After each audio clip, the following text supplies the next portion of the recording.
जी बिस्मिल्लाहिर्रहमानिर्रहीम।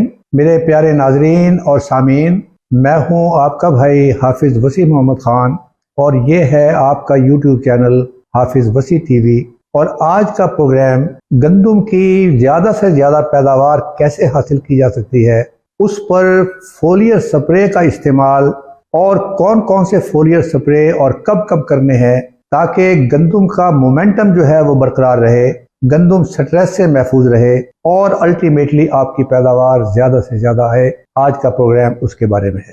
सामीन, मैं बहैसियत एक फार्मर गंदम की पैदावार का जो अरसा है, उसके जो उगाव का अरसा है, उसको मैं दो हिस्सों में तकसीम करता हूँ। एक है जिस दिन आपने गंदम लगाई उसके बाद 50 दिन। इन 50 दिनों के अंदर हमने मुख्तलिफ किस्म की खादें भी इस्तेमाल की हैं और पूरा फर्टिलाइजेशन प्लान जो है उसमें इस्तेमाल किया है। अच्छा बीज हमने लिया है, पानी दिया है, इसमें हर्बिसाइड इस्तेमाल हुई है। तो ये एक चीज़ है जिसे हम अपनी साइंटिफिक ज़बान में कहते हैं कि बम्पर ग्रोथ पीरियड। यानी इस 50 दिनों के अंदर जो कुछ हमने अपनी फसल की, गंदम की फसल की खिदमत की है, उसके अंदर उसका जो प्रोडक्शन पैटर्न है वो बन गया है।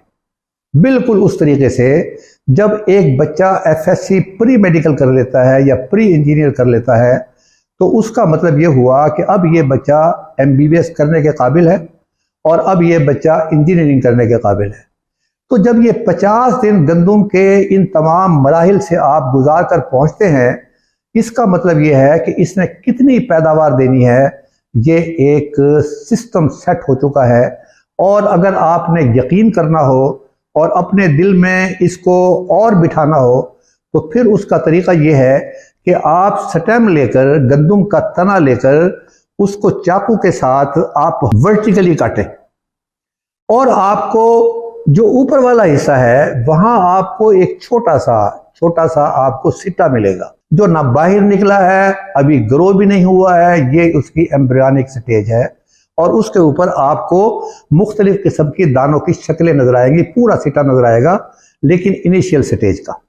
और उसका मतलब यह है कि आपके गंदम के सिटे के अंदर कितने दाने होंगे, कितनी पैदावार होगी, ये पहले 50 दिन में जो आपने उसकी खिदमत की है, ये चीज फैसला करेगी उन 50 दिनों में। अब 50 दिन के बाद क्या करना है, इसलिए कि मेजर फर्टिलाइजर तो आप दे चुके हैं, आपने आखिरी पानी के अंदर सिर्फ गवारा लगाना है या आधा बैग यूरिया का लगाना है और या आधा बैग पोटाश का लगाना है। तो ये आपका एक आखिरी पानी के साथ रह गया। लेकिन असल मामला ये है कि जब घोड़ा दौड़ रहा हो तो उस घोड़े के सामने किसी किस्म की रुकावट नहीं आनी चाहिए। तो फोलियर स्प्रे जो है वो यही काम करता है। अब मैं चाहता हूं कि जरा आप सुने, सबसे पहले जो फोलियर स्प्रे है वो है सुरगाब का, और आप सुने कि डॉक्टर फारूक साहब जो हैं वो क्या फरमाते हैं। डॉक्टर फारूक साहब डॉक्टर जाहिद अता चीमा साहब के साथ यूनिवर्सिटी में उनके शागिर्द भी रहे हैं, उनके कुलीग भी रहे हैं और सुरगाब पर काम भी करते रहे हैं। तो जरा सुनिए।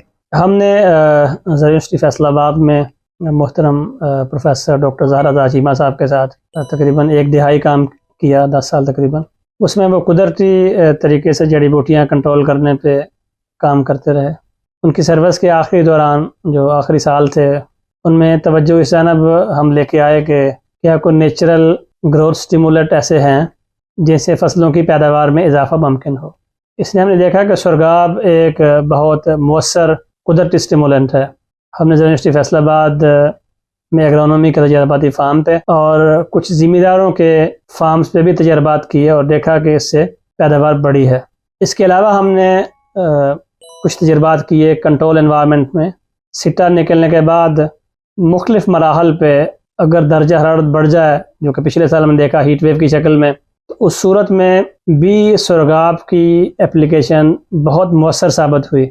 और मैं समझता हूँ अगर दोबारा का भी ऐसा मौका आए, खुदा न खास्ता, हीट वेव का, तो सुरगाब की एप्लीकेशन एक मौसर टॉनिक इस्तेमाल हो सकती है। सामीन, आपने सुना है कि ये सुरगाब जो है ये ग्रोथ प्रोमोटर है और इसका पहला स्प्रे आपने 25 से 30 दिन के दरमियान करना है और दूसरा स्प्रे जो है वो आपने 50 से 60 दिन के दरमियान में करना है।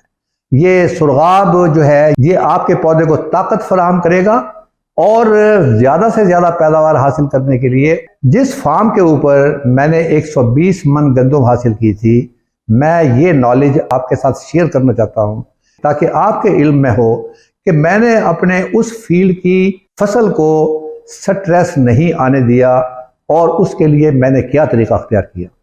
वो ये है कि हर 5 दिन के बाद 2% यूरिया जमा NPK लिक्विड फॉर्म के अंदर, उसका भी 2%, उसको मिलाकर मैंने स्प्रे किया। ये है 55 दिन के बाद।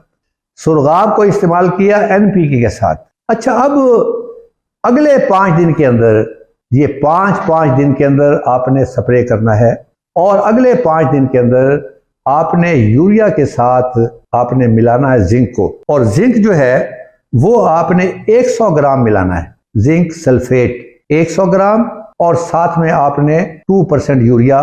ये दोनों जो है ये बड़े अच्छे चलेंगे, इनका स्प्रे बड़ा काम करेगा, इसलिए कि जिंक जो है वो कुव्वत पैदा करता है किसी किस्म की नागहानी आफत के सिलसिले के अंदर अगर कोई आती है तो वो उसके लिए पौधे को तैयार करता है, वो उसका मुकाबला कर सके। और चूंकि हम डरे हुए हैं पिछले साल की हीट वेव की वजह से, तो इसकी बुनियाद के ऊपर ये खास तौर पर जरूरी है कि आप 60 दिन पर इसका स्प्रे करें, यूरिया का 2%, तो आपने जिंक सल्फेट का स्प्रे करना है। सामीन, 65 दिन के बाद आपने 2% पोटाशियम नाइट्रेट का स्प्रे करना है, पोटाशियम नाइट्रेट का, और उसके साथ आपने, चूंकि नाइट्रेट मौजूद है इसलिए आपको यूरिया का स्प्रे करने की जरूरत नहीं है। ये 65 दिन के बाद करना है। और ये पोटाशियम नाइट्रेट क्या करेगी?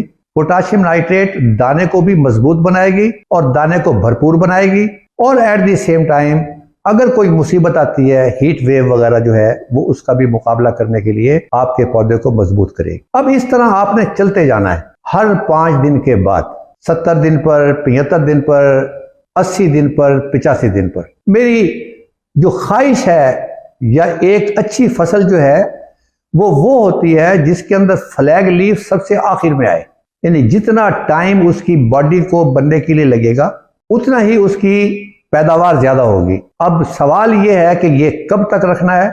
ये आपने उस वक्त तक हर 5 दिन के बाद यूरिया 2% और जमा NPK लिक्विड फॉर्म के अंदर ये आपने स्प्रे करते जाना है जब तक आपका फ्लैग लीफ जो वर्का अलम है वो मौजूद है और वो सब्ज आखिर वक्त तक रहे। अब यहाँ सवाल ये है कि क्या ये मुमकिन है कि हम इतना ज्यादा यूरिया इस्तेमाल करेंगे और हमारी फसल तो नहीं गिर जाएगी? तो आप जरा गौर फरमाएं कि इसका उस यूरिया से ताल्लुक नहीं है जब आप दें तो आपकी फसल गिर जाए। ये 2% यूरिया है, ये सिर्फ इस हद तक काम करेगा कि आपकी फसल सब्ज रहे, आपका फ्लैग लीफ सब्ज रहे और पौधे में जान रहे। ये बिल्कुल मल्टीविटामिन की तरह ये इसका काम होगा ताकि ज्यादा से ज्यादा सूरज की रोशनी को वो जज़ब करे, और सूरज की रोशनी को जज़ब करके फोटोसिंथेसिस होगा और उसके नतीजे के अंदर आपकी पैदावार ज्यादा होगी। तो ये इसका उससे कोई ताल्लुक नहीं है कि ये 2% और 2% और 2% ये करके कोई आपकी फसल को नुकसान पहुंचेगा।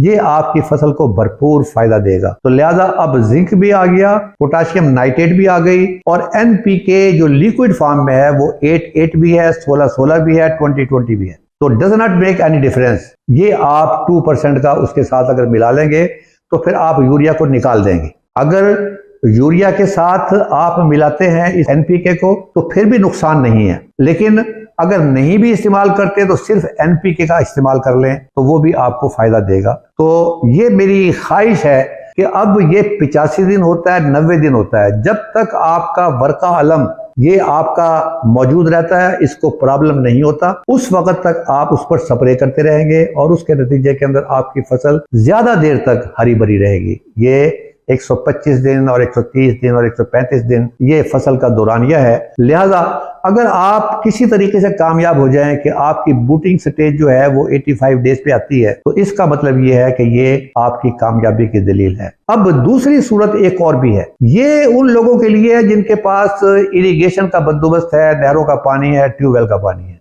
अब 2 जगह है जहां हमें प्रॉब्लम नजर आता है। एक बारानी एरिया नजर आता है, वो बेचारे बारिश की तरफ देखते हैं और जिस तरह हम वस्ती पंजाब के अंदर खादें इस्तेमाल करते हैं वो इस्तेमाल नहीं कर सकते। वो जो भी कुछ डालना होता है वो शुरू में डाल देते हैं। लिहाजा वहां पर ये यूरिया, सुरगाब और NPK का स्प्रे ये बहुत ही फायदेमंद होगा और उनकी पैदावार को ऊपर लेकर जाएगा, इसलिए कि 2% यूरिया 100 लीटर पानी के अंदर ये उस पौधे को तरावट मुहैया करेगा और साथ में वो उसकी ग्रोथ के अंदर मदद देगा। दूसरी जो फसल है जहां ये फायदा दे सकता है, ज्यादा फायदा दे सकता है, वो सैलाइन एरिया जिसके अंदर नमकियात ज्यादा है, जो आप गप छट की बात करते हैं। अब वहां प्रॉब्लम क्या है? वहां प्रॉब्लम यह है कि खुराक पौधे ने जमीन से लेनी है और जमीन में नमकियात ज्यादा है। इसका मतलब यह है कि जो सारी खुराक आपने डाली है वो पौधा इस्तेमाल नहीं कर सकता। अल्लाह ताला ने 2 तरीके बनाए हैं पौधे के लिए खुराक लेने के। एक अपटेक है रूट के साथ कि वो जमीन के अंदर अपनी जड़ों से खुराक हासिल करता है, और दूसरा है पत्तों के साथ। पत्तों के नीचे स्टोमेटा होते हैं और उसकी अपटेक लीव्स के जरिए होती है। अब इन दोनों की केसेस के अंदर बारानी एरिया के अंदर और सैलाइन एरियाज के अंदर जहां कलराठी जमीन है, गप छट आपने इस्तेमाल की है, आप अगर इस शेड्यूल को इस्तेमाल करेंगे तो आपको इंशाअल्लाह ताला बहुत फायदा होगा। व आखिरुद्दावाना अनिल हम्दुलिल्लाहि रब्बिल आलमीन।